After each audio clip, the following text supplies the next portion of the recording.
Mheshimiwa Waziri, nikupongeze sana kwamba mmehamia katika jengo hili, na kule Dar es Salaam lile jengo mmezipatia taasisi ambazo hazikuwa na ofisi, taasisi zilizokuwa zinapanga. Serikali ilikuwa inaingia gharama kuweka taasisi zake kwenye majengo ya kupanga. Hatua hii mliofanya ni nzuri sana.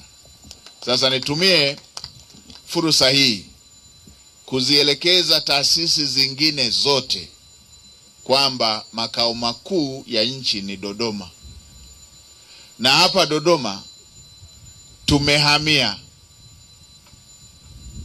Hapa ndo makao makuu ya nchi. Hii sio kambi. Kienda kambini unakuwa unawazawaza kwamba kuna muda nitarudi nyumbani. Hapa ndiyo makao makuu ya nchi.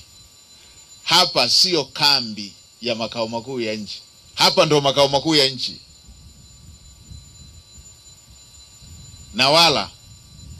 Na wala hatutakuwa na makao makuu mbili zilizo sambamba. Hapa ndo makao makuu ya nchi. Kwa hiyo wale ambao ofisi zimeshakamilika hapa na bado wameshikilia na ofisi zingine sambamba, tungali na baadhi ya taasisi za serikali ambazo zenyewe haziwajibiki kuhamia huku zinapanga. Hii si sawa.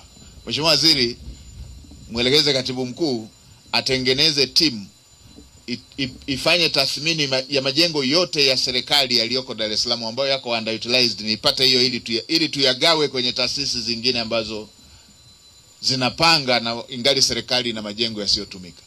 Mheshimiwa Waziri, nikupongeze wewe, mlijiongeza mapema sana mkatekeleza jambo la aina hiyo. Tunataka kazi za serikali zifanyike makao makuu ya nchi ili kuwasogezea huduma wa Tanzania. Kila upande wa Tanzania wafike makao makuu ya nchi.